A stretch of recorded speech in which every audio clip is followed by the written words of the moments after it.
come and sit down and tell me what appears to be the problem. I could do the whole video like that, couldn't I? I don't even know what accent this is anymore. Seems to be a mix and match of things. Anyway, today we're going to be talking about 4 questions that I have received. And the first one is, I'm sorry about this noise. Should have done that before I started to record, but I didn't because I'm a bastard. What is your favorite sac-based filling system? It is what you can find on this pen. This is an Armando Simoni Club Bologna Extra, and I think I can show you because a lot of this opens up.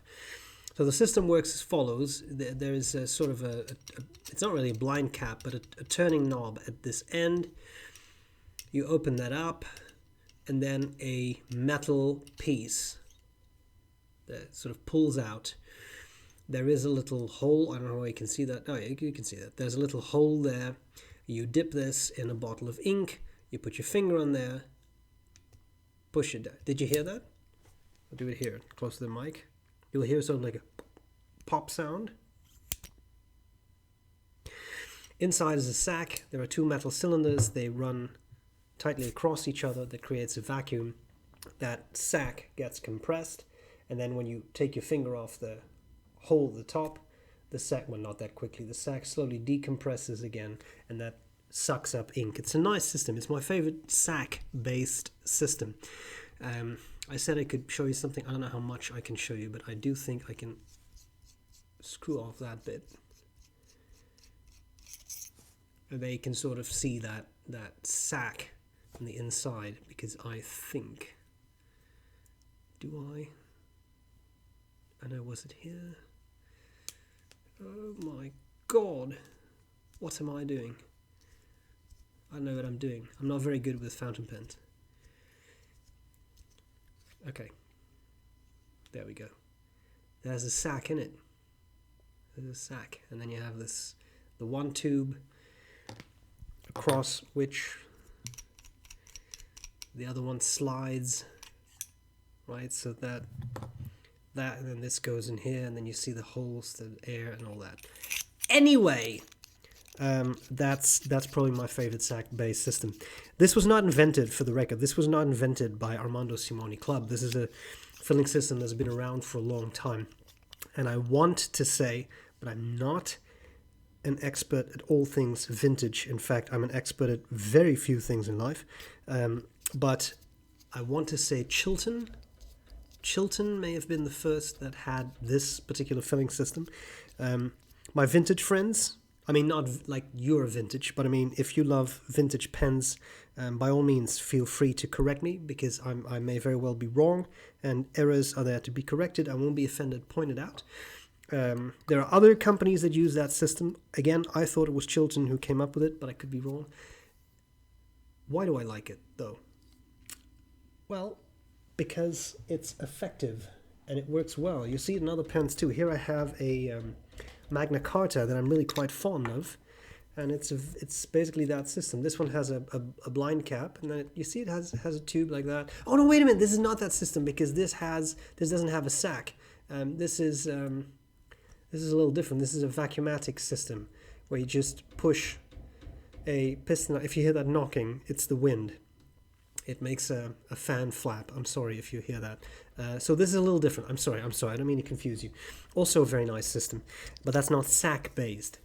I like that system because the metal parts are not easy to break unless you actually snap something off, or you dent it, or you really bend it out of shape.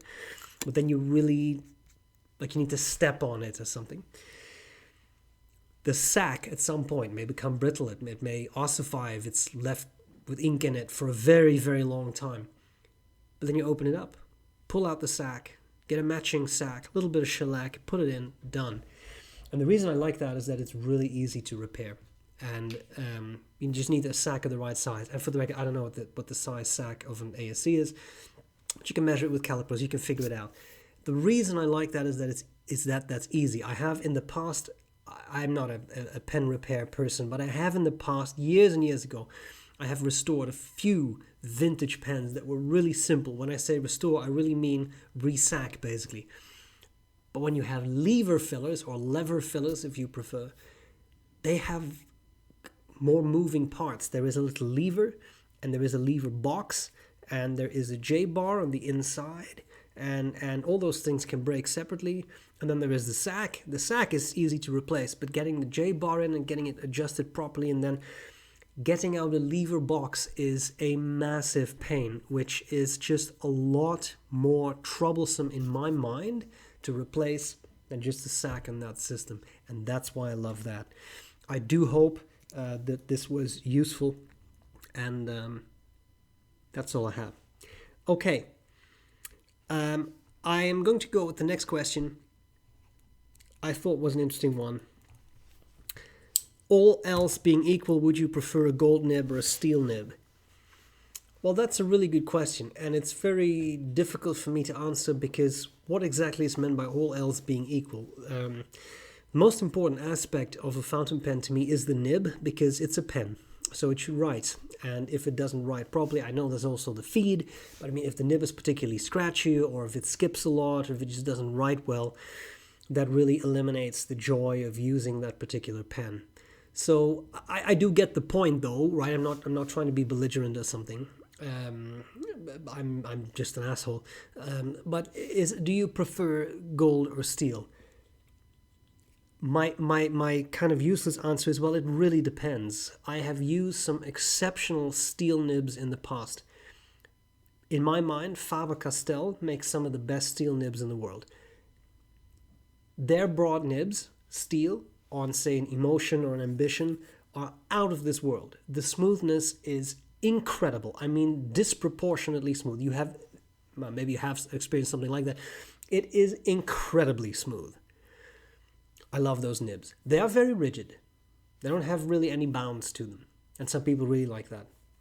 I've also used some gold nibs that have been outstanding. Yardelet gold nib, love it. Pretty rigid, but very smooth, very pleasant.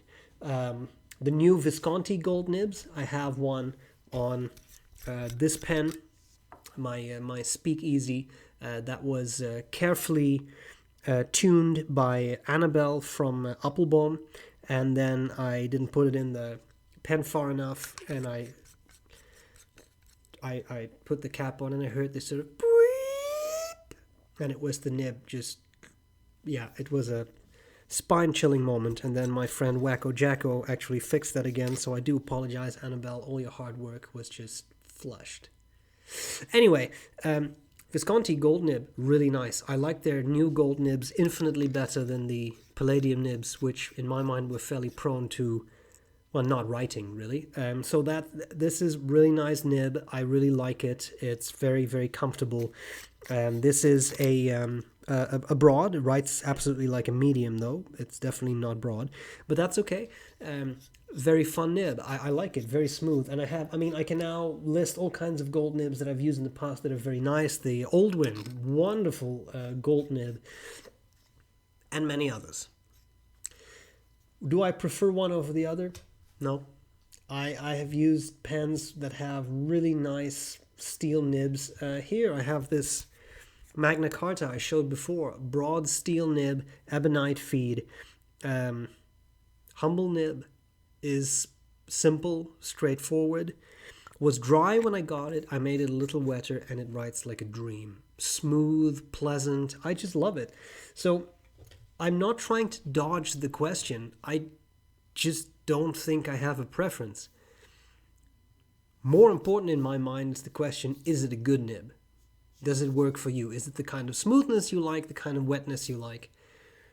And then it doesn't really matter if it's steel or gold, as long as it does what you want it to do. And yeah, there's always the issue of, yeah, but steel is stainless steel, and at some point it'll corrode. Yeah, I have literally never had a stainless steel nib corrode. I know that at some point they will, but if you take care of them, if you dry them off after you clean them, you really, like, it's stainless steel, right? It should really be able to withstand many years of use, and it shouldn't just, like, rust overnight. So there is that. All right. Continuing.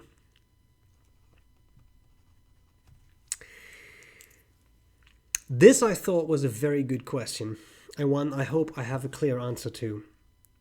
Will writing on normal paper harm the nib? And the context of this question was, this person said, I know that paper makes a difference in how a pen writes. This is my addition to it. Well, yes. For example, a nice coated paper, like say Rhodia paper or Oxford paper, will give you very smooth writing experience. It will not bleed through very much, etc. And copier paper will just suck out the ink of your pen, will destroy shading, may give you feathering, will be less smooth to write on, etc. But that was not the question. The question was, am I doing damage to my pen when I write on normal paper? In particular, and that was the question that I thought made it very interesting, book margins. I write a lot in book margins with a fountain pen, provided it doesn't bleed or bleed through or feather. But am I harming my pens? My answer, and correct me if you have a different viewpoint, but my basic answer to this question would be, I don't think you're doing damage by writing in on book margins. I have done it myself. I've never noticed any issues. One type of paper that I know a lot of fountain pen users avoid is rock paper, so paper actually made from rocks. That is available. That is very smooth paper, but there is some concern over, would that not have elements in them that over time make your nib tipping wear out? Nib tipping is very hard, and this is rock stuff turned into paper, so I have not done the experiment. I don't know if it would really make a nib wear out, but on a conceptual level, I see the issue of maybe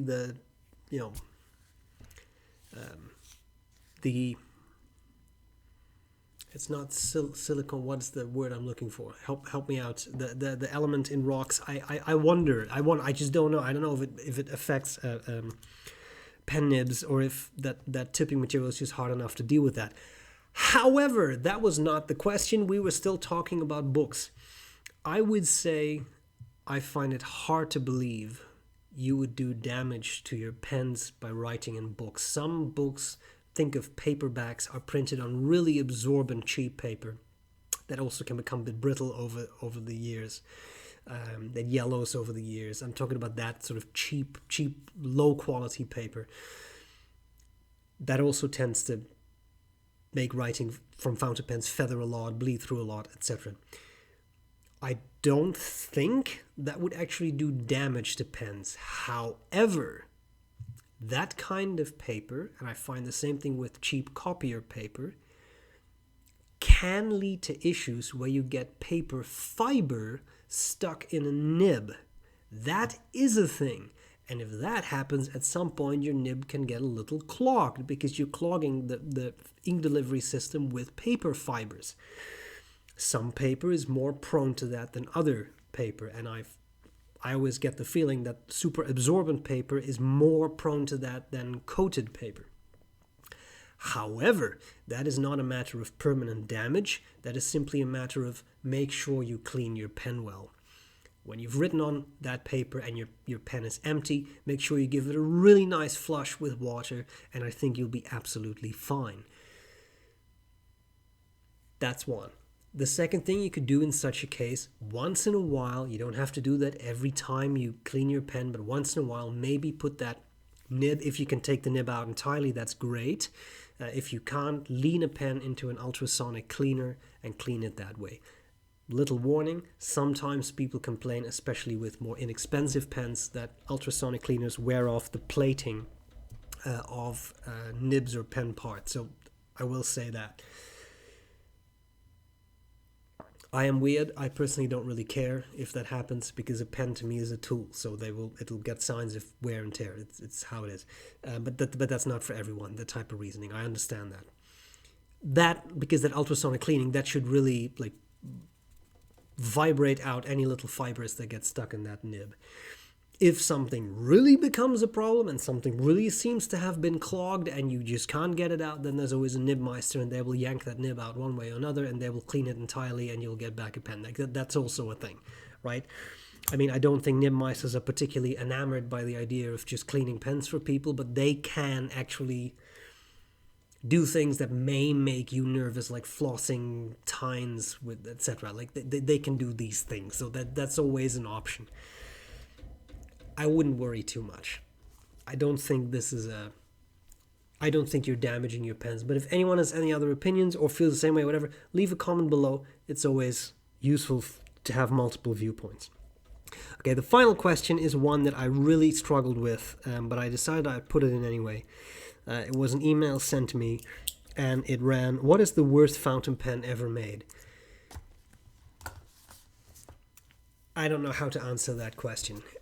I've been reviewing pens for over 10 years, and I can tell you that I have reviewed some pens that I was not particularly impressed by, and I don't think it is helpful, frankly, to point out the one pen that I think is the absolute worst ever made, simply because I also don't know how to classify that. And the problem with something like worst pen ever made is that you deal in absolutes. And as we all know, only Sith deal in absolutes. And as far as I know, I am not a Sith, although I do like to walk around like this and say, "Now finish him and take your father's place at my side." But it only happens once in a while. Most of the time I don't do that thing.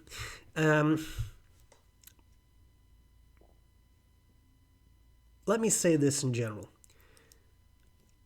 The worst pen ever made, and I'm not trying to dodge the question, but I'm not going to publicly shame a company and say, well, that was absolutely a piece of crap, because it doesn't serve anyone. I have the reviews that are out there that you can make up your own mind.